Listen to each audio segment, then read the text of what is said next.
Today we're with Steve Meade. Steve Meade's an entrepreneur who built a company that does what originally did, even before PayPal, a master account for merchant processing on the internet. It was the first one. It went public as VDOT on the stock exchange, and it got a $1 billion valuation. He's created many companies. He's on the board of charitable organizations and companies that are all over Los Angeles. I thought he had a ton of really cool information to share, fun stories.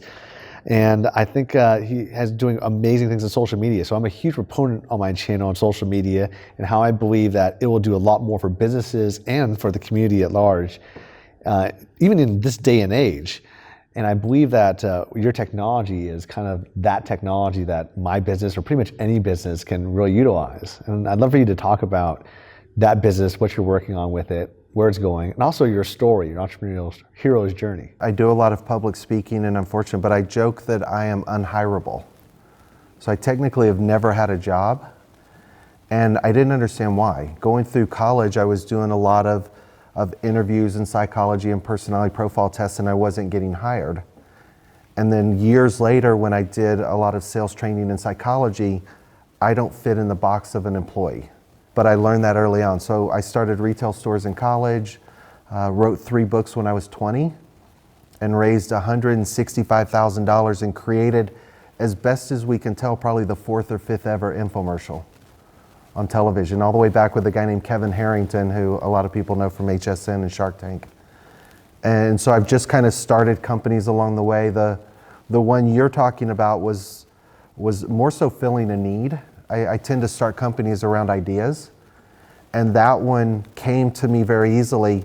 It was 96, so yes, I'm dating myself as that old, but I wanted to write a book. I'd written a couple books before, and in 96 I said, let me write a book on networking, how to kind of meet and attract people. And I wanted 3 things, and it sounds so simple today, but I want somebody to build a website, process my credit card orders, and send me a check and a mailing label. I'm not good at operations, I don't like banking, I don't do paperwork. I'm good at presenting and cashing checks. And in 96, there were no websites really in those days. If you were doing e-commerce, you printed out a form and faxed it in. There weren't shopping carts, people were on AOL surfing news, they weren't really in the website generation yet. And so I did what I had learned to do from sales training for many years. I went to 10 people I respected. And I knew some fascinating, interesting people, some sports figures. And I went to them and said, hey, here's what I want. Do you know anybody? And 8 of the first 10 people I went to all had something that they wanted to sell. And so Virtual Sellers was created just to fill a need for me and 10 of my friends who wanted to sell product online. Now, all 10 of those people, were they influencers? People that were really doing something major? Yeah, it was, and the reason I went to the influencers, there wasn't the term influencers back then. These were just celebrities or cool people I knew. But I understood enough about marketing that I also knew that they had exposure. So it was a guy named Tom Zinner and John Kelly who were on NBC with Dennis Rodman and Michael Jordan during the Bulls days. It was Hank Stram, who was a football coach for the Kansas City Chiefs. It was Harvey McKay and Jim Rohn and some of the early guys, because I had done sales training for 6.5 years. So we used to bring in Tony Robbins and Tom Hopkins and Jim Rohn, and I knew a lot of those guys from the influencer side. And it was interesting because when I started realizing there was a business there, I thought, all right, they have a product, but they also have an audience. And what we were doing, we weren't building websites and we weren't driving traffic. That was on them. That was their responsibility. I was just handling the shopping cart and the merchant processing. So to me, I just became this back-end service for people wanting to sell products. And we were doing things from around the world. We were doing leather goods out of Pakistan and the Kansas City Royals merchandise and software out of Canada and cigars through Dennis Rodman and Scott May. I mean, it was some crazy stuff, and it was a bit of the wild, wild west at that time. Yeah, I remember those days because I remember back in those days, I had to use something called Archie, and then I had to use Mosaic. And that was my web browsers, even before the popular stuff that was out there. Because my father was a computer science professor before he went to the business world. And I had to go to every single class he had and learn about computer programming, computer science, from age 12 to 16. And I think it's really awesome. How much of what you were you doing yourself on the tech side? Because you seem like so technically savvy. I'm curious, like... I appreciate that, and the answer is none. So again, I've learned a lot about myself over time, and the way I describe what I do is I'm like an architect, but I'm not.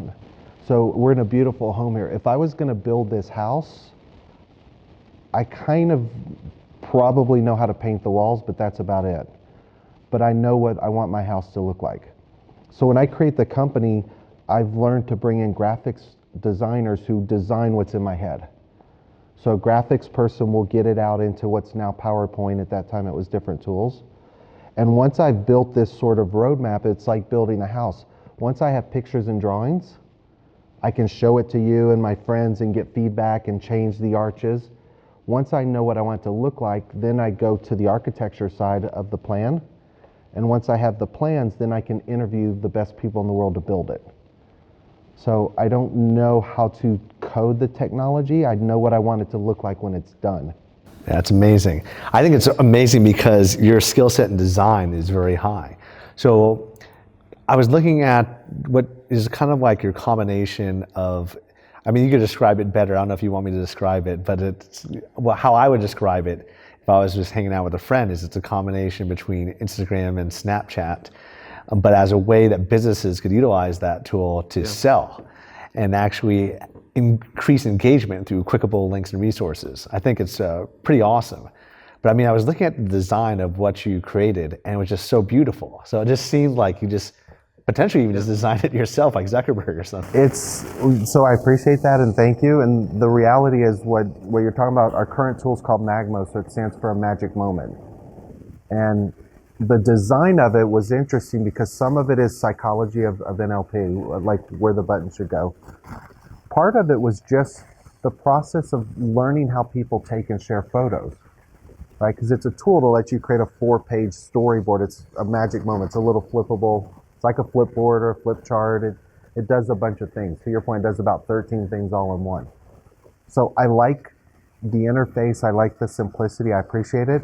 The reality is the colors and the graphics, because we outsource some of this to Argentina, it's a little 1998-ish. So I appreciate your comment on that, but the reality is when I look at it, the functionality is there, which is what you saw as a business owner. You're like, oh, simplistically, it's easy to use. Aesthetically, my guys are still a little 1998 on the colors and the logos, but that to me, like the hard part of a house is you need the architecture of the house right. If I want to change the color of the wall, I can worry about that later. That's kind of where we are here. So the colors are going to be changed, the little icons, but in terms of the logic flow, it's very intuitive. Well, it instantly made sense. I think what I'll do is I'll include a link in the description of the video and also a campaign to show an example of how we utilize this service ourselves, to show how we could utilize. So I'll create an account and we'll make a special offer or promotion to the people who are subscribers to show what it's like on your feedback. You know, I think that it'll be pretty cool to see how we could utilize it. It instantly made sense to me because we're always trying to do marketing. But I think what's really interesting also about what you're doing is you build a platform that to me relies on getting influencers involved with this. Right. And in order to do that, you yourself have to build that momentum. And you just seem like somebody who is a master networker. And I'm curious about how you were able to build those skills as a salesman, coming from a hardcore sales background, how you like paralleled all that in terms of just getting these powerhouse influencers from the very beginning. Okay. And the skill sets that you think are really important for people. What are they for people who really want to do something like that? So there was a little gap when I was going through my background. After, if I remember right, after the infomercial, I went into financial services. And during that time, again, this is dating me, we were selling insurance, mutual funds, which had just come out, nobody knew what mutual funds were, and mortgages. Technically, my job was to recruit you to come to work for me, just like a broker at an agency at a real estate might do. And my job was to get you, are you ready? to go sell life insurance on full commission at night to all your friends. Tell me how excited you are about that proposition. You better have a really cool party. Yeah. So what I learned is the psychology of motivation was it was an arch of choice, meaning if I could find out, and this works well whether it's for your business, whether it's recruiting, or whether it's a girl, right? Because I kind of like some of the things you do. In order to motivate my sales guys, I said, hey, let's use these techniques on how you meet people and girls and things. So one of the things I would be able to do is psychological jujitsu, which I would say, with where you work currently, what do you like most about what you're doing? And so I would find out the key emotional components of what you like about what you were doing. And I'd say, all right, if you could, what would you alter or change? To make a change, like what would you change? What's your dream of what you want to accomplish? If I knew those 3 pillars, then when I convinced you to come work for me, it's not selling insurance at night, it's building a story of how working for me gives you all the things you told me you just want, has none of the negatives of where your job is, and for you to come work part-time to get all the things you just told me you want in life, you're almost foolish not to. So a lot of it became the psychology of getting you to come to work for me. What I learned along the way is I got too good at what I was doing. And I don't mean that self-servingly. Is at the end of the day, I could get almost anybody to come work for me, but a lot of people had no aspect or way of working for me, meaning they had no reason to be selling insurance. They were never going to make it, but we were taught to give them a chance. And so as I moved on, I learned a premise that I teach called Wifu Wifu, meaning what's in it for you, what's in it for me. So if I can figure out how to add value to you and what you're doing, I'll figure out eventually how to add value for me. So a lot of the relationships I'd learned to develop over time was spinning my head thinking, all right, how can I add value to this person at whatever level they're at? And I learned how to ask questions better. I learned how to find out what somebody was passionate about and figured out how to solve somebody else's problem. At any level, anywhere in the world, I can get to anybody I want to get to. But if I know what their problem is, I have an open door to potentially solve that problem at any point. So a little bit of it's just spinning your head of not going in selfishly saying, hey, here, do this for me. It's what's in it for you and how can I add value? That's legit. This conversation reminds me so much of the interview I did with Larry Benet and the power that I could see people like Elliot Bisnow put together in terms of bringing people and putting them together and building like a mastermind collective. Yeah. What kind of masterminds are you building or are involved with now? Well, so each company I start, unfortunately for me, has been in a completely different industry. So I've done enterprise software and mobile and environmental, and now we're off in this social influencer world. Every company I start, though, I start with world-class advisors that I'm fortunate to get access to, and I ask them one simple question. I ask them a bunch, but every time I start a new company, the one question I ask the person is, why won't this work? So if I can build an advisory board of guys who are world-class telling me why my business won't work, they're helping me overcome the real-world problems I'm going to face going forward. So this concept of mastermind group I understand, everything back from Napoleon Hill and Think and Grow Rich to creating them. I like to build advisory boards with really smart people who have done amazing things and then figure out how they can work together to be successful. So it's not a collective mastermind like Larry and these guys do, but every company I have, I surround it with amazing people, and then I get those guys working together in their own businesses too. That's cool. So you're the connector of the members of the board. So basically everyone will want to join your board. Yeah, and it's really cool because a lot of times I'm fortunate to have, I'll call them older guys, and I'm older now, but a lot of guys like doing cool new things, and they like solving problems, and they have amazing depth of relationships. And I've done that. Like I brought a guy in, and I don't know if I should mention his name. He's in entertainment. and we want him to join the advisory board of one of our companies. It makes sense because those influencers in his network and his world would be allowing you to reach out to just exactly the number of people you need to reach. And that was kind of what I told him. So he was very stern, and he had just left one of the major networks, and we were having a meeting at his favorite table at the Beverly Hills Hotel. And he's like, all right, see, you know, I understand this, but how much time are you going to need? What do you really need me to do? Like, I'm really busy. I don't need much time. And I said, I almost said his name, which I probably could, but I said, so-and-so. I said, I don't need time from you, but I need you to do one thing 10 times.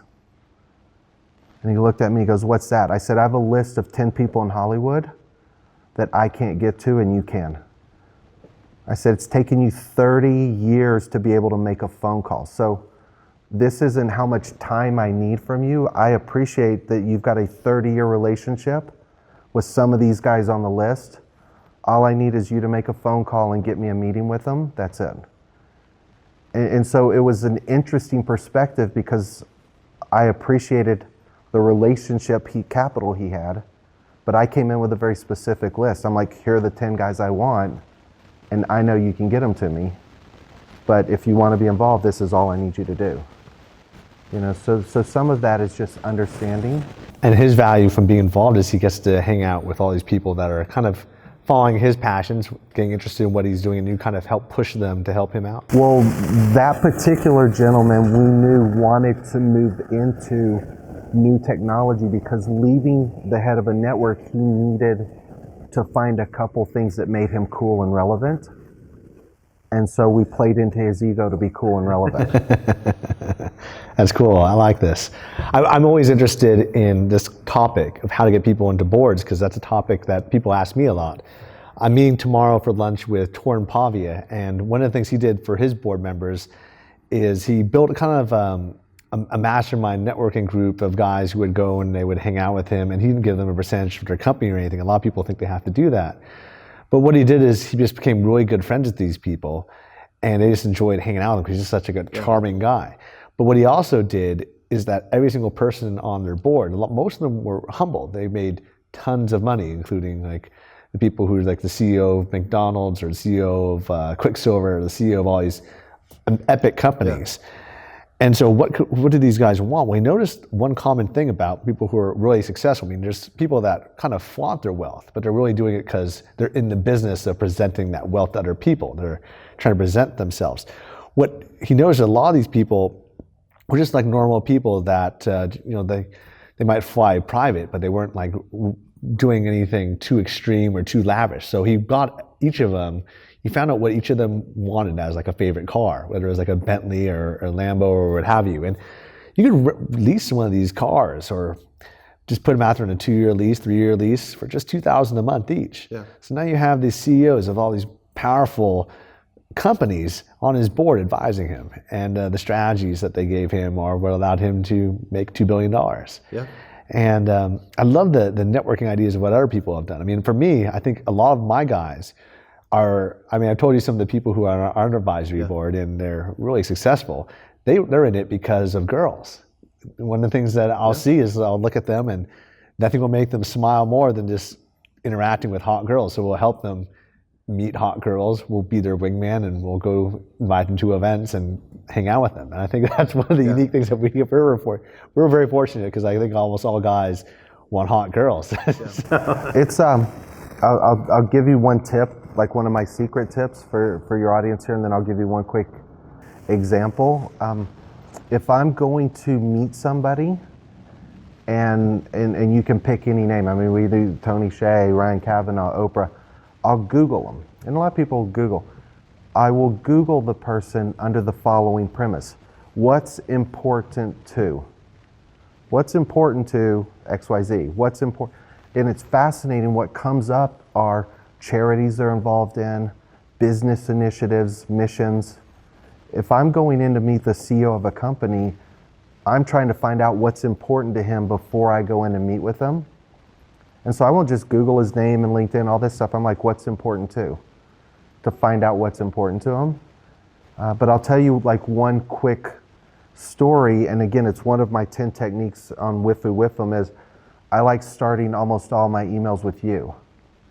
Even if you look at the one when you and I got introduced, it'll say you and I were introduced through Christopher Kai, your assistant reached out to me. I don't say I met you through, because when you start with the pronoun you, it fires synapses off differently. And there was a guy we were trying to get to be on our advisory board of an entertainment company. Again, similar situation. He was president of a huge network, had been fired and let go for some different reasons. And I had a guy that was working with me that's created the email. And this gets back to your networking. And he wrote this amazing email. My name is so-and-so, and I've won 4 Emmys, and I created electronic press kits, and I know this guy, and I worked for Brad Gray, and I launched the Dr. Phil show, and it was paragraph after paragraph of all the stuff he's done to try and impress the president of this network that we wanted to meet. And I looked at his email, and I'm like, no. And I rewrote it in 3 sentences. And what happened was, I had read an article, when this guy left the network, he got interviewed. And one of the questions asked to him was, what do you want to do next in your life? Like, what's your next, mission going to be? And he said, right now, I don't care. He goes, I want to find something I can do to leave a legacy for my daughters that they can be proud of. And that was his line. He wanted, he's like, I don't know what I want to do, but I want to find something that I can do to leave a legacy for my daughters that they can be proud of. So I rewrote the email. Dear so-and-so, you and I haven't met. You were recently featured in an article about how you wanted to leave a legacy for your daughters. I have something that might be able to help you accomplish that goal. Would love to meet for coffee. So it was, you and I haven't met. You were featured in an article. Here was your goal. I might be able to help you accomplish that goal. So that entire email was all about him. Now, I wanted to meet him. I wanted him on my board. I could have said, I'd love for you to do this. It's just the inversion of how you approach people that gets you that audience where if you're trying to really help them, part of it might be them getting involved in your company. Part of it might be helping them do something else. But it's how you approach finding that information. That's awesome. I love that.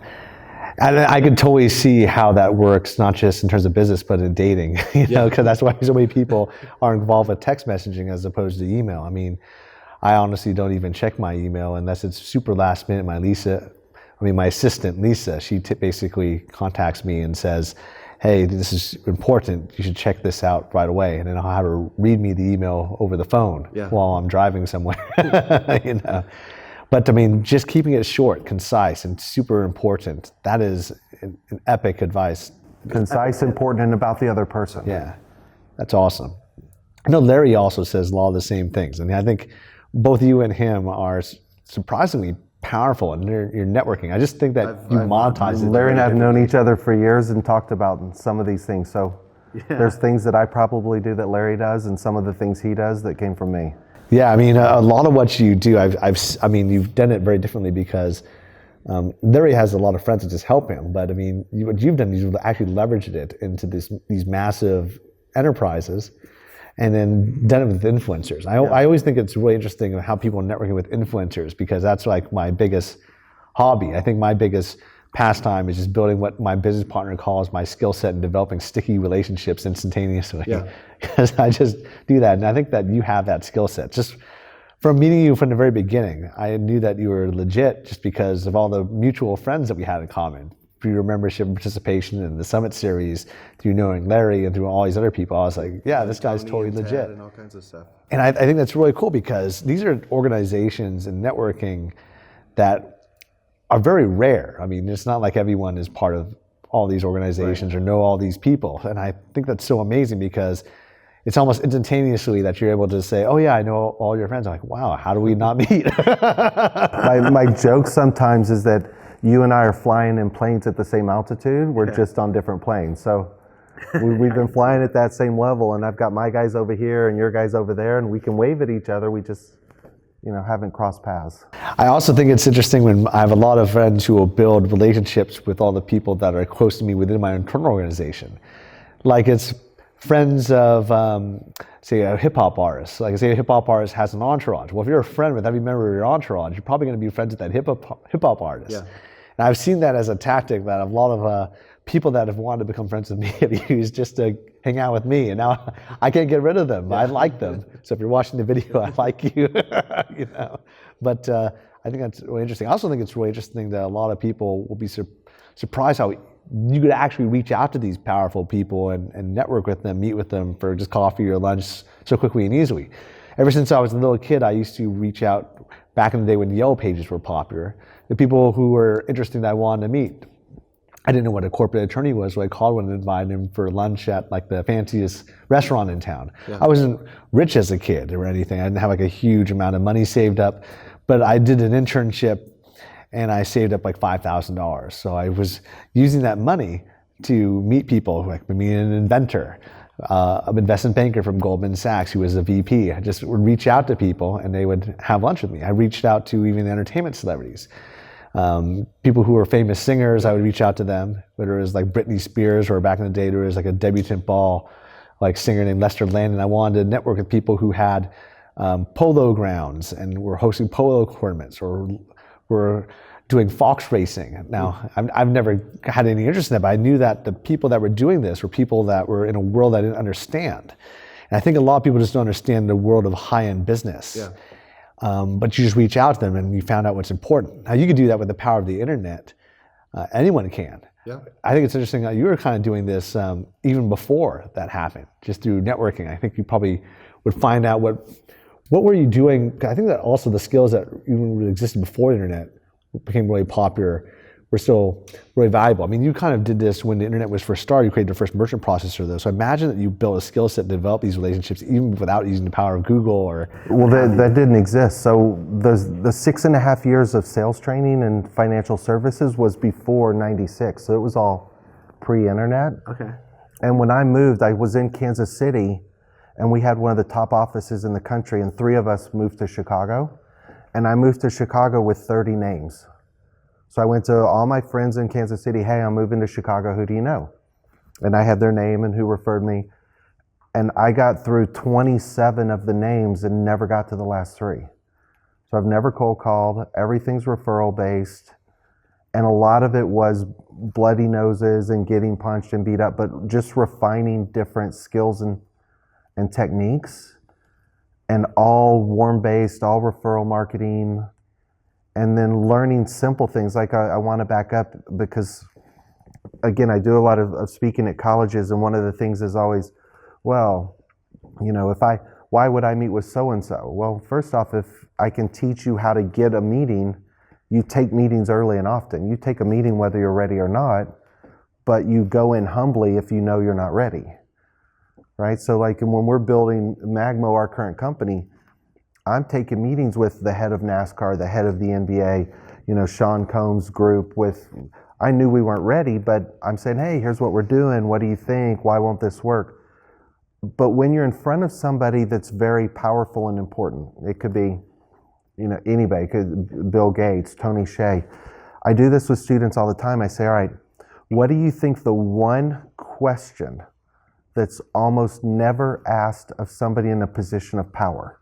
Like if you're sitting there and you're fortunate to meet them and have lunch, what one question do you think is almost never asked of that person? Want to guess? Why don't you tell me? There's too many questions. The question is, how can I help you? Right? And the point is, number one, almost nobody ever asks that question because they're like, oh, it's what could I do? But that's the absolute wrong way to ever ask that question. Because they'll look at you and pat you on the head and say, oh no, I'm fine, thank you, it's great. So part of meeting and influencing is how you ask questions. And in that particular one, if you ever meet somebody in a position of power or influence, you phrase the question very specifically. Number one, you thank them, you know, this was great, thank you so much for your time, I really appreciate it.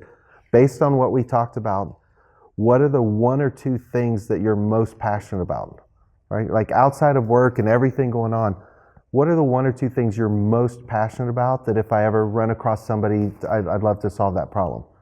And it's either what are the 1 or 2 things you're passionate about, or what are the 1 or 2 problems, or 2 or 3. It's not, well, what are you passionate about? It's like too broad. What are you working on? Too broad.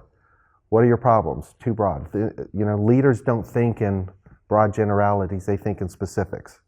What are the 1 or 2 biggest problems you're facing? If you ask that of somebody, they're generally going to tell you, and that's how you get an open door to the most powerful people in the world, where you know what their problems are or what they're passionate about. At some point, you can try and solve their problem. I love the question, the way you phrase the how can I can help you as what are your biggest challenges that you're working on? What are you most passionate about? And as opposed to just asking, how can I help you? Because it actually, too broad. It creates it. Yeah. And it brings it out there. In fact, that's the exact questions that Tony asked me when he wants to help me with my business. Yeah.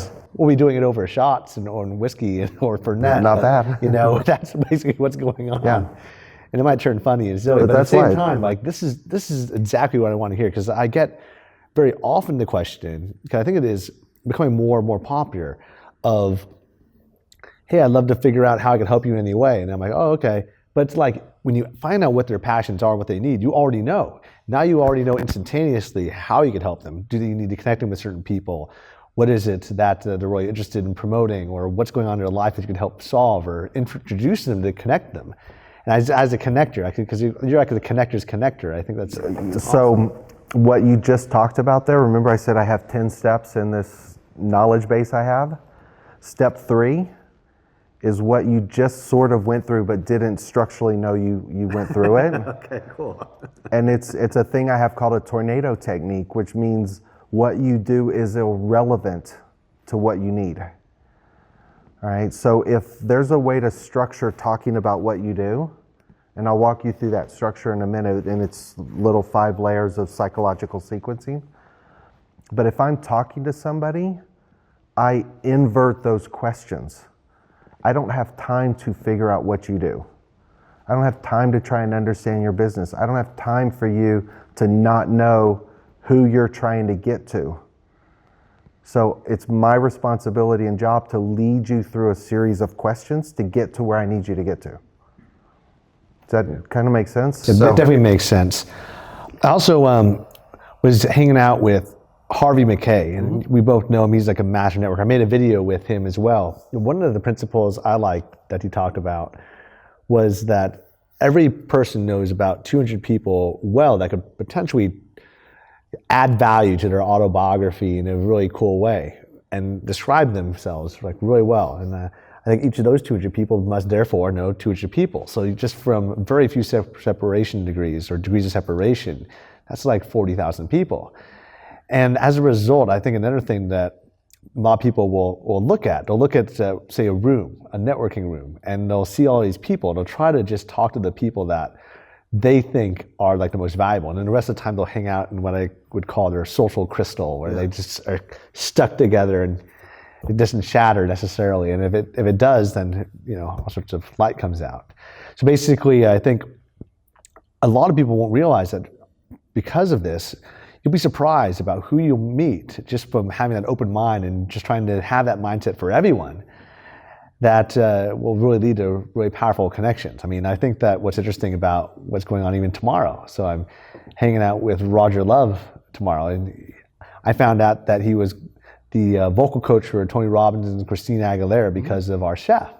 Who would know that you should just hang out with your chef and talk about what your passions are and your needs are, and it'll tell you about the people that you should know. And the same thing has gone from people who are just bartenders. They've introduced me to powerful people or beautiful girls or what have you. You never know. Yeah. And Roger's great, by the way, as a vocal coach. The difference when I look at something from a problematic standpoint, if you and I were talking and going through this, is if I ask you who are the 3 to 5 people you want to meet in the industry right now to help you with your business, most people don't have those names. Right? And I'm not saying this in a bad way, but if you knew, you're like, I need a vocal coach. Who's the number 1 vocal coach? That's Roger Love. I need a producer. Who's the number 1 producer? I want this guy. Like, there's a way to go through. It's called isolation is a good thing, right? It's not about being alone. It's how do I isolate and target exactly who I want to meet. And then if I give you names, there's a better way. So can I do tornado technique real quick? Yeah, I'd love to hear your tornado technique. You'll get it. And this is, it's so simple for any one of you guys. So The top of a tornado is where the car and the pig and the refrigerator's flying around. But the powerful part of the tornado is the tip that touches the ground. So the idea is, how do you sequence down to this little powerful tip, right? The top level of tornado technique says, what's the emotional value of what you do, right? Whether it's your dating seminars or whether it's enterprise software, or it doesn't matter. There's something that's emotional about what you do, right? And that emotional value is what people remember. They make decisions emotionally, defend them logically. So here's the emotional value of what I do. Within there's certain industries I focus on. Within those industries, there's companies I want to do business with by name. Within the company is the title of the person I want to meet, and here are the 5 people I want to meet right now, right? And what happens is people will remember the emotional trigger and the names of the people you want to meet. If you say, oh, I need help, or I need a producer, people come to me, I want to do business with Disney. Like, okay, Disney has 87,000 employees. Who? Not my job to figure out who you're selling to in Disney. Oh, I want CAA, I need an agent. These guys are specialists, right? The guy that does TV is different than the guy that does reality. It's different than movies or music. Like, I can't just send you to CAA. If you don't know the number one agent in the world that you want to work with, that's your fault, not mine. You know, so part of this sequence is the responsibility as an entrepreneur to say, let me figure out exactly what I need. Who do I want to meet? If I'm trying to get my company funded, it's like, oh, here are the VCs. Here are the 5 VC companies I want to do business with in that venture firm. Here are the 5 partners who I think would best get what I'm doing. And here are the 5 people I want to meet right now. Right? And if I do it like with Magma, that one's, because I use that a little. So what all Magma is, we've built a really cool tool. If you're a brand or a celebrity or an entertainer, we have a publishing tool that lets you create a story to engage with your audience better. So we've just got a really cool tool that lets you tell a story to your audience. I'm focused on entertainment, book authors, television, those big industries where, you know, lots of people are, and the companies we're trying to partner with: Universal Music, Roar, Paradigm, Red Light Management. In those companies, we deal with the social media director or the PR. So if you deal with any social media managers that have clients that they want to help promote, that's really who we talk to. And we'd love to do business with guys like Scooter Braun and Troy Carter and Ashton Kutcher and Michael Lovitz and Peter Guber. So if you ever deal with those guys, that's the kind of people I'd love to meet. Sure. Yeah, and that's great. That pitch right there, it gives me clarity about people that I could introduce you to in my network. Yeah, and so the whole idea is I could spend all day talking to you about Magma and the tool and how, my job isn't to convince you of Magma. My job is to try and go talk to Troy Carter or get back in front of Tony Hsieh. Like, my job is to go talk to people who become my client, but I know specifically what my industries are, the companies I want, and who I want to partner with. So if you put that same lens on and say, all right, if I need venture capital, how do I go through that funnel to identify? If I need influencers for my business, you know, how do I go through and identify what industry the influencers are in, what company are they with, what management group are they with, you know, who are the 5 influencers I want to meet? Like, we need to get down to the isolation of faces, because that's what people remember to introduce you to. If I left here knowing how great your business is, cool, doesn't do anything. If I left here knowing how great your business is and the 5 people you want to meet, then I can help you. Yeah. Most people don't get to the 5 people they want to meet. And I think that's interesting that the key thing that you're trying to find out is all part of networking and building the relationships and connecting, as opposed to other people, it's like knowledge or a know-how. But for you, it's the people that already have that knowledge that you just want to connect to and just put them as building blocks in the puzzle. Right. So the reason I wanted to go through tornado technique on the front for you and I as entrepreneurs, my point where we started this is it's called the inverted tornado. So if I'm talking to you, I don't, and this will sound crass, I don't have time to sit and totally figure your business out. So you could explain it to me and I'd say, man, that's really cool. I love that. what do your clients love about you? Like, what are the 2 things that when somebody goes through your program, what do they love most about what you do? And you can either tell me now, or you say, oh, well, they love this or that. But I'm like, okay, now I get it. Like, Sure. What do they do? What do they love? Our clients love picking up girls and identity level change and transforming themselves. Okay, so sort of self-improvement and the process they go through and what you help them with. Exactly. Right. So I get that. Are there certain, industries where you find guys? Is it real estate? Is it finance? Is it a certain age or demographic? Like, where do you find a lot of your clients? Where do your best guys come from? Probably from YouTube or from the Book the Game and friends who go through our programs. All right, and then to expand the business, how do you guys do marketing? Are you with PR firms? Are you with social influencers? Are you with agencies that have a lot of influencers? Definitely with a lot of influencers. So we partner with tons of YouTube celebrities and other social media celebrities. And we also will network in mastermind groups with influencers that will tell their friends about what we're doing. I think that helps a lot. Very cool. Mostly word of mouth though, because our advertising spend is mostly just retargeting, very, very tiny. Okay. And with some of the influencers that are out there, do you have a wish list? Like, who are the top 2 or 3 influencers that you'd love to work with or that you'd like to get to? Have you ever looked at that? Well, yeah, right now, my influencer list is mostly not even focused on building RSD, because we have my business partner, Tyler, who's connecting with a lot of influencers and what he's doing in terms of self-help, and also connecting with people that are in not just self-help, but also wealth and fitness. And my influencer list is mostly people now that are helping me with my newest passion and project, which is creating business education music videos. So I'm interested in meeting people that are in the music industry that have really awesome music video skills. So look at what we just did is I sequenced you through the questions. So I controlled the conversation points. And I just found out that all of the RSD stuff isn't what you're passionate about. It's not what you're focused on. There's different things you need help.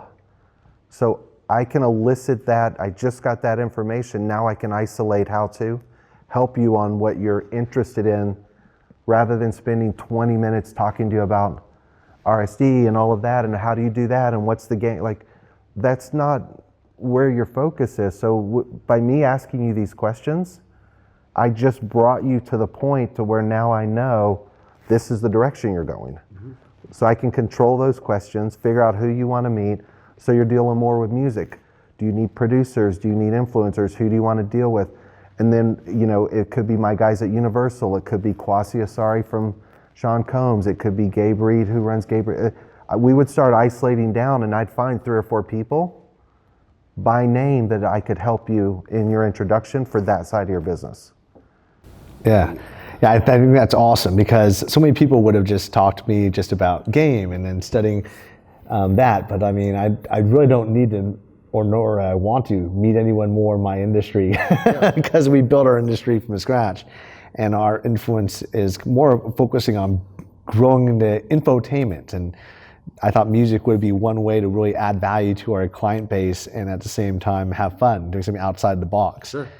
But I love how you were able to elicit that out of me. I think that the skills of understanding people's frames and eliciting and all the things you study in terms of conversational psychology, I think is great. Yeah. It's definitely stuff that we had to study too. And that's what it is. It's psychological sequencing, it's isolation of faces, it's a structured set of questions. And I'm not robotic about it, I can get through, but if I know how to meander you through, at the end of the day, I want to try and find 3 or 4 names that I can introduce you to. Mm-hmm. And when I do that, again, these are all steps. So one of the steps that we skipped is called deflect, defer, and disclose, where I will hardly ever tell you what I do before I get what you're doing out of you. That happened with us. Yeah, right? So we spent 15 or 20 minutes of me talking before you even knew what I did. You're like, why is this guy here and what's he do? So, yeah, I think that we both had no idea who each other was until we met the mansion. But if we had trusted friends that introduced us. And again, so referral-based introduction, trusted friends. But if you think back to our interaction, I controlled that conversation to get a lot of commonality proof points out before we started talking. So when I started telling you the stories I did, I knew the stories that were relevant based on your background. If I didn't know that and I just started talking, we could have ended up in enterprise software or Homeland Security or an eco product I created that drops in a toilet to save water. Like I could have given you a bunch of things that have no relevance. Yeah, I bet that you and I could probably have a conversation about a ton of very fascinating topics over drinks. Yeah, you know, so the idea is if I know, so deflect, defer, and disclose says I can refer back and ask you questions. If I ask you questions in sequence to figure out how to help you, again, which is the what's in it for you, what's in it for me. If I can give you 3 or 4 names, right? The way I would do it is say, you know, this has been great. Here's 2 or 3 people I'm thinking of. Here's, you know, I use Quasi-La. Here's Quasi Asari, who ran digital for Sean Combs, $400 million brands. Here's Gabe Reed. So I'll give you 3 or 4 names. And that's called psychological jujitsu and a referral burden. Meaning, if I tell you here are 3 or 4 names I'm going to give you, and then I say, okay, let me tell you real quick what I do. I disclose to you what I do after I've offered to give you 3 names. The psychological burden now is you're going to give me your best guy. I'm giving you 3 names, you're going to give me your best referral. So when Harvey talks about the network group that people know, the job is how do you elicit out their 2 or 3 best guys that they wouldn't give anybody else. Those are the referrals you want, but you have to walk them down a process to get them. Yeah, that's awesome. I love it. So if you want, can you list out the 10 steps of the tornado? And there's 10 steps, right? Yeah, and there's, I'll go through all 10 pretty simply, and there's, you know, not to promote because I don't sell anything, but the website's called the Tornado Technique, or Isolation is a Good Thing. They both point to the same. .com. Yeah, .com. Tornado Technique or Isolation is a Good Thing. So step 1 is called Design Your Destiny. And it's an idea that says, how do you figure out what you want? How do you become financially independent? What's that dollar amount? Most people don't have an exact definitive dollar amount. And you figure out that dollar amount, then you find out all the things they would do with that money. And then you do what's called a shift. So if financial independence to you is $5 million because you don't want to be greedy, say, great, you can get your house, your car, everything you want. What would you do if you had more? What would you do for your mother and father and brother and sister and aunts? And you shift the financial goal to a bigger number that is emotionally attached to what you do for other people. So it takes that negative aspect, and then you figure out what you want your lifestyle to be like. What kind of people, what kind of product, service, and you build this outline of what you want your life to be, and then you measure all of your decisions against the outcome. It's like I have 12 things I want in my life. If the businesses I create don't give me the chance to get at least 9 of the 12, I won't do them. I won't be a public speaker again. I don't want to do a book because even if I'm successful, it only gives me 3 of the 12 things. It's not emotionally high enough for me. So step 1 is design your destiny. Step 2, what's in it for you? What's in it for me? How do I figure out what's in it for you? How to get value? How to add value? Step 3 is tornado technique that says, what does my company do? What's the emotional value, industry, company, title? Who are the people I need to meet right now? And I may do that for venture, for funding. I may do it for advisory board. When you asked how I get the advisors, it's like, wow, who do I need for Magma? I need an advertising guy. Great. I brought in the CEO of Saatchi. I need a marketing guy. Great. I brought in the CMO of the NBA, the head of revenue at WPP, the head of DoubleClick and Dart, because I just identified them. And I went to Tony at Zappos early on saying, would you use this and things. So that's step 3. 4 is deflect, defer, and disclose, which is how I answer questions without answering them. You know, your guys, we did it in here. Oh, what do you do? We're just an incubator software company. And, you know, what about you? And you deflect back. Step 5 is reverse tornado, which means if I defer back to you on the questions, then I'm now in control. I can ask you questions in a sequential manner to control that conversation to the outcome I want of trying to get to a name. All right. The next one is called the referral burden, psychological jujitsu, which is now I give you 3 names and then I tell you what I do. So you're going to give me your best people. The next one is how to make a phone call. And there's a very specific way to make a phone call. And you can't pause at any point in this call or you're dead in the water. All right, so it talks about how to say, you know, hey, my name is, I was giving your name and number by so-and-so, did I catch you at a good time? If you pause at any point, hi, my name is Stephen Meade. Okay, great. Who are you? Why are you calling me? Hi, my name is Stephen Meade. I was given your number by Christopher Kai. Okay, why did Chris? Like here's my name. I was given. Did I catch you at a good time? You can call anybody in the world off a referral if you do those sequences. So that take meetings early and often means if you're getting introduced to the top people in the world, you take that meeting whether you think you're ready or not. The next one's how to build an advisory board by going after people that are the rock stars in the world, but asking them the questions of how to add value. So you're talking about building an advisory board. The last one, I think, if I'm on 10, if I remember right, is questions. It's like how to really frame questions to elicit the information you need.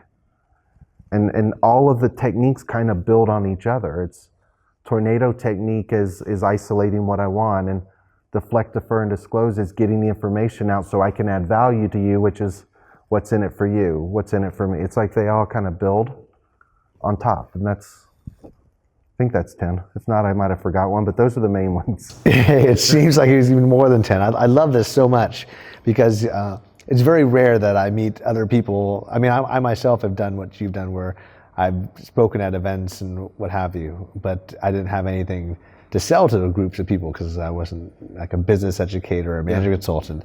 But I love how you have these so many comprehensive systems and awesome ideas that you can just share to the world, and you do it freely. I just love the fact that you're doing that. I mean, I've spent so many times organizing masterminds just to have myself and other people to share ideas, and just exactly like what you're doing here. I would love to just introduce you to people, have you take part in our masterminds, and actually just I would love that. This is awesome. It's, I say there's, and I have a lot of philosophies obviously, but I say there's 3 types of speakers when public speaking. There's aspirational. Look at all the great things you could accomplish, right? And I use the cooking analogy because I don't know how to cook. I can microwave. You know, aspirational is if you cook, look at this, you can be a great cook, look at all these things. Inspirational, if you learn how to cook, you can eat healthy, it's cleaner, it's cheaper, like, you know, I'm gonna inspire you. I'm educational, like you can inspire me all day long to cook. I don't know how to cook. I don't know how to shop. I buy frozen shit for my, you know, microwave. So I'm the type of speaker that's educational that says, here's step 1, 2, 3. Say this, don't pause. You can practice this, and 3 minutes later, you can go out and implement. You know, and so there's different kinds of speakers and everybody has their role. I like being very tactical and educational and just sharing that knowledge because like I said, it was 6.5 years and hundreds of books and 8,000 people that we trained and a lot of long nights selling insurance at night to kind of refine all of this. Well, you and I share the same passion of connecting and building relationships. And I believe that my business partner talks about this all the time, that education is another way of giving value to people to help build your relationships and connect with other people.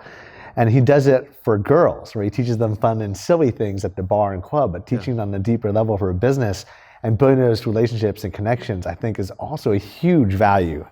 I mean, I used to take out guys who were, you know, really talented, whether it was in academics or with picking up girls. I would just go out and take them out to dinners and drinks because I wanted to learn from them. And you're just doing this here, but I think it's an awesome skill set. No, I appreciate it. And there's so much fun stuff that you can learn. And I want to back up, if I can, to talk about something. In the very beginning, we talked about virtual sellers. And it all ties together, and I think this will be helpful because I say isolation is a good thing. And people go, oh, well, that's about being alone. And I'm like, why did you go to the negative? Right? Isolation to me is about being targeted, specific, and focused. It's like identifying exactly who you want to meet. If I can isolate exactly, like isolation's good if I want these 5 people. But it's meant that juxtaposition in your head. Where it ties in is, I have a saying that the universe gives you exactly what you ask for. So you better be very specific. Right, and this falls into the secret and law of attraction, all this stuff that people claim they do but don't understand. There's there's a whole science behind it, and I know the science of how it actually works, which is fun and fascinating. But the story I tell is, again, from Think and Grow Rich and a lot of these books, I learned how to set goals when I was 24. And one of the goals is I like building companies that help other people be successful. So that's one of my criterias. There's certain kinds of people I like hanging around with and helping, and they happen to be executives and entrepreneurs and business owners. I'm not a grunge, creative, surf and sandals kind of guy. Like, I don't own sandals. Nothing wrong, but people are different. So I have this whole list. But one of the things I wanted, and I'm going to share this for a specific reason, I wanted a company worth $1 billion when I turned 33. Right, so this was 24, it's on my list. I still have it written down and dated because Tony Robbins says write it down and date it. And when I turned 33 with Virtual Sellers, basically that company was worth $980 million. So technically it was there. And I'm with students all the time, they're like, oh, that's great. And I'm like, no. The universe gave me what I asked for, and I asked for the wrong thing. And there's some silence, and they look, well, what do you mean? I said, it's very simple. That's why you have to be specific. Steven wants a company worth X, and X was $1 billion. So I wanted a company worth $1 billion. I got it. Steven's personally worth Y. As in, why don't I own more stock? Why am I not worth that much money? Why can't I sell my stock? Why is the market dropping? Why is there this thing called the tech bubble?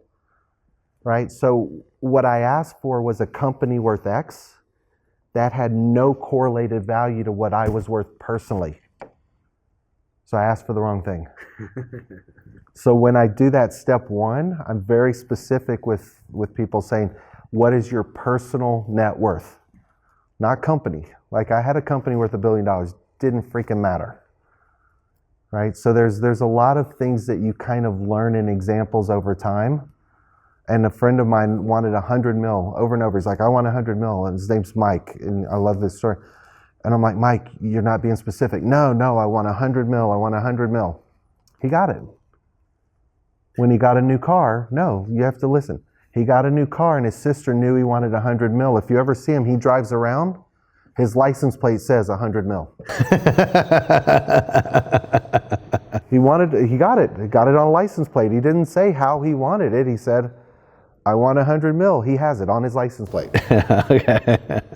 So that's why I said some of this stuff from an entrepreneurial standpoint, or even from a relationship. When I was doing isolation with my sales guys, I'm like, let's figure out what you want in a relationship. What do you want in a girl? And I do this with friends of mine that are girls. Oh, I don't have a type. Really? Will you date somebody shorter than you? No. Well, then you have a type. Right? So let's not be against it. Let's figure out exactly what you want. What height do you like? What hair color? What personality traits? Like, let's be really specific. Not saying you can't deviate out of that, but the more specific you are, the more you'll attract it, and the more your friends know what you're looking for. Right? If your friends know exactly what your type is, they're going to send you more of your type. Absolutely. So I'd rather somebody send me 10 of what I'm looking for than send me 10 of what they think I'm looking for. Now, no, here's my type. I'll deviate, right? I like tall and thin. I might do, I like blonde. I might go brunette, but you know my type. Here's what you send me. So this aspect of being very specific is where I think people really don't understand what they're doing, or just don't have a tool set to do it. It reminds me about pickup. When you go to a bar or a club, someone might enter a group of 3 girls and 1 guy, and maybe they want to pick up that one particular girl. So they need to isolate that girl from the group. They need to walk around the girl, have the girl faced away from the group, have her friends come in and engage the group, and get it so that you could really focus on that one girl that you really want to be with and escalate. Yeah. And that's where you position yourself at the bar where you know she's going to walk by, or you entice and withdraw, and you say something and leave to create mystery and scarcity. And it's all sales techniques. That's all it is. What do they call it? A false time constraint. Yeah. They're missing out on something. I mean, it's scarcity of resources. People want what they think they can have. Yeah, it's an element of what Dan Kennedy calls an offer. I mean, I think that Dan Kennedy says an offer doesn't exist unless you have 3 things, which is scarcity of time, so it has a limited value or limited time before it disappears. a price, so for how much it costs, and then a quantity for how much is available to demand. Yeah. And yeah, these are tactics that you're using when you're picking up girls, but you're also using it in business. And the social dynamics from it is awesome. I love how you also come from the background where you have studied a lot about this kind of stuff, and now you're here talking about the perils of business. Because one of the things I wanted to do, because so many people approached me when I first created my YouTube channel, I started talking about business, because they always known me for just teaching stuff with real social dynamics or building RSD. No one really even knew what I looked like most of the time, you know. So what I did was I created this channel on the basis that I'm going to teach how game applies and relates to perils to business, because there's so many other people that are more established in teaching business. But what we're going to be doing is we're going to be teaching the perils of what game does for business, and then actually just going into businesses and gaming, and actually using the skills that we've done and actually going into businesses and showing what this looks like. And I created a 360 video about this. You know? It's I mean, what you guys are doing great, and what I like is there's, you know, you said earlier your partner said something about experience, and again, one of my sayings is experience is the best teacher. It's also the slowest, right? So if you want to talk about pickup, you can go out there and get lots of experience, or you can go through a 2-day program and accelerate and collapse timeframes and learn something from people who have that experience. You know, so whether it's business or dating, it's like, yeah, experience is great. If I can go through a program, if I can go through a book, if I can watch a video, to me, there's so much content out there that can accelerate my knowledge. Why do I not want to get better? Why do I want to make the same mistakes other people have made?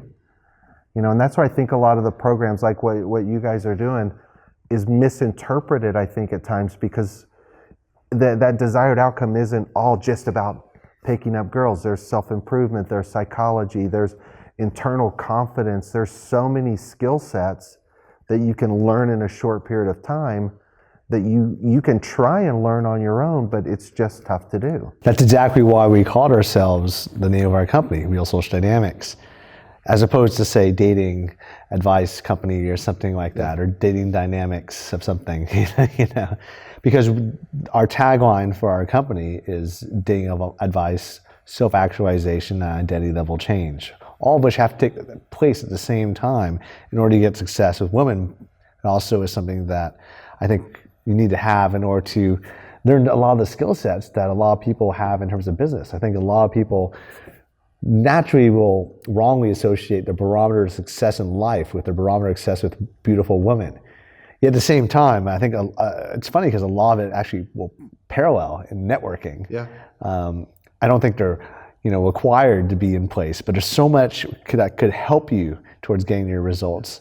And there's, some of this I have from a book I did years ago that sort of blew up for different reasons that you and I talked about. But one aspect of what I went through is what it takes to be attractive. And it's been so many years, I don't remember all the steps, but part of it was attitude and part of it. But at the bottom base of being attractive was smile. Because if you smile, you look happy. If you're happy, you're confident. If you're confident, you give off better energy. And so it was trying to build the baseline up of a guy to be confident. But the other side for the girls was I had a box that said, okay, write down what you loved most. What are the 5 characteristics of what you loved most about the last relationship you had? And the reason I did it was what a girl will write down isn't he was 6'5", rock hard abs. It was how he made me feel. It was the security. It was the humor. It's all of these psychological attributes that's where a girl feels safe and excited, which doesn't have much to do with appearance. Appearance is your first indicator for visuals, but the confidence moves past that of how you connect with somebody based on psychological parameters of what's important to them. And I don't think guys always understand that. And there's a lack of confidence at times, whether it's to a girl or whether it's to some CEO you've never spoken to. It's the same. It's social dynamics, it's a confidence, it's an awareness, and it's a skill set. And then the other one that I do a lot is the power of no. Okay. Right? And the power of no is very simple. One, and we can talk girls or business, if a girl tells you no, it doesn't mean anything's wrong with you, because you don't like every girl that talks to you, right? So every person out there, you're not friends with everybody. Like, there's people that don't like me. I'm like, that's okay. I don't like them. We don't have to like everybody. It doesn't mean anything's wrong with us. But the power of no from a sales, I used to tell the story. It said, if you're a fireman and you run into a building, what's the worst that can happen? You probably heard this story. It's like, what's the worst that can happen when you run into a fire as a fireman? You run in the building collapses, right? You get killed. Yeah. You're a policeman, you run in somewhere and you can get shot. Construction worker, you fall, you get killed. What's the worst that happens when you go talk to a girl? She says no. Oh, crushing. So some of it is just trying to build that confidence level up. And it's the same in cold calling, it's the same in business. It's, so what if they say no? Yeah, so much of what you've been talking about earlier in terms of like how you built your network, how you built a billion-dollar company and you studied NLP. Like, we study a lot of the reframes. So what we talk about in terms of our program is about fear technology and how people will lose dependence on the outcome and get more likely to get the outcome they want. And for the rejection, or the no, as you call it, for the law of no, we look at it as like a reference experience. So if you say you get a no, at least you've fulfilled your hypothesis. So you look at things like a social experiment. You have a hypothesis, you try some stuff out, if it fails, well, great, you have something that fails. It's like a scientist. Yeah. Mixes two chemicals together, explodes. You go, that's interesting. Well, it makes two different chemicals together and it creates this blue orb and it flies in the air.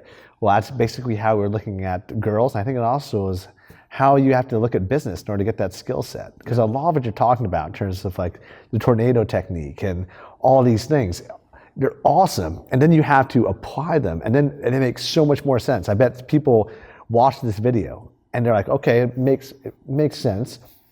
Try a bunch of stuff that we're talking about, and then they look at the video again and they're like, wow, that's totally different. That's just brilliant. Yeah, a lot of it is like I said, and I had the parallels kind of with you when we were talking, is doing a lot of sales training. I had to motivate. It was primarily guys. We had some girls, but how do you motivate guys? Money and girls, and there's parameter, but those are the two main motivators. And so if you can teach these, examples, but even down to when we used to do isolation and attraction, I would send everybody out and say, okay, I want everybody to focus on, meeting somebody that's a car salesman. So you're going to meet a car salesman who sells this kind of car. And it would be a Saturday training, and we'd have a Monday meeting, and 80% of the people would have attracted somebody that sells cars. And so one time I had guys, and they're like, well, I'm not sure this works. And I said, all right, we're going to meet Jerry Springer. This was in Chicago.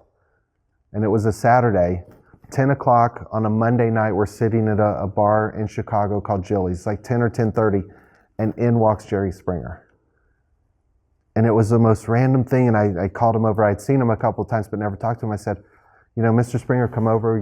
So great to see you. Thank you. We'd love to buy you a drink if that's okay. I said, by the way, I have a question for you. What brought you out? It's like 10:30 on a Monday. He said, I have no idea. He goes, I was sitting at home and just felt like I need to go out and have a drink. And I turned, and my four guys were just like, oh my God. And that's what I told him. I said, you apply that to somebody you want to meet, whether it's a girl, whether it's a relationship, what do you want your family life to be? It's, you just really, the more specific you are, the more you can control that outcome. Outstanding.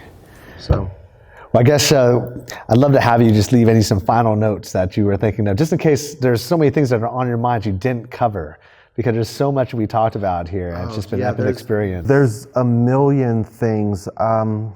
Let's see, what's one simple technique that I can leave somebody with? Or a few, Or a few. I just don't know what you didn't want to. No, I don't want to leave you hanging, and you have all this knowledge. I have hundreds of them. So here's a good one. This will apply to almost anybody. It's the number one technique for negotiation. Okay, epic. Sounds good to me. Yeah, and it is called the Flinch Factor. And anybody can learn it, and it is so simple. And the Flinch Factor, there's a lot of psychology to it, and I'll explain it to you and how it works, but since we're time relevant, there's a show out there called Pawn Stars, which is Rick and the guys right down. Yeah, right down. I just was down talking to those guys. I've seen their plays. And they're brilliant. So, there's a bunch of psychology they use. Number one, they don't make the offer first. Right? Oh, hey, you're selling that light. Well, what do you want for it? So you make the first offer. Second thing they always do is flinch. Oh, I want $200 for that. I can offer you like $100. So the flinch is no matter what somebody offers on a price, you always flinch.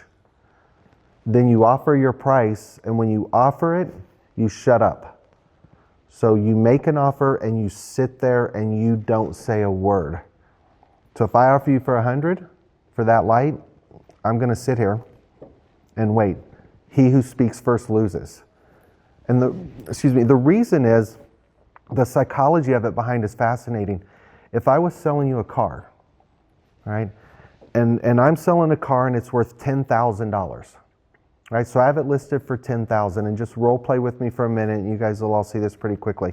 I want you all to pay attention to the psychology of what's about to happen. Offer me $5,000 for the car. All right, so hey, here's my car. It's beautiful. It's $10,000. I'll pay $5,000. Okay, yeah, I'll take it. Thank you. Right, but think about what goes through your mind. Could have got it for less. Why did he take the offer so quick? What's wrong with the car? Like, there's so much that goes into the fact that I took your offer without a flinch. All right, so if you offered me $5,000 again, offer me $5,000. Will you take $5,000? Oh, I mean, this $10,000 really. I mean, I'd already priced it. I really wanted $12,500 for it. I'm already at $10,000. There'd have to be a good reason for me to come down off of $10,000. Even if I eventually got to $5,000, you're going to feel better about buying the car because I flinched and negotiated. So if somebody ever offers you, even if it's more, and I learned this in business, we took an offer for a company that was much more than what I wanted. All right, I thought we'd get and the numbers are too high, so it sounds weird, but I thought we'd get 120 million. A guy offered 300. And I'm like, fine, done. And I signed it and didn't flinch. And because of that, he goes, oh, well, hang on, we have to talk to the attorneys. And he actually went around and tried to close the deal without me because I didn't flinch on his offer. If I would have flinched, we would have got that number or something higher. So in negotiation, always, even if the number's higher than what you want, still doesn't matter. Right? Because I probably only wanted $7,000 for the car, but I told you 10 and flinched. Outstanding. Right? So there's a lot of cool stuff you can learn really quickly. Very cool. Outstanding. This has been one of the most fun experiences I've had all year. So thanks so much. Cheers.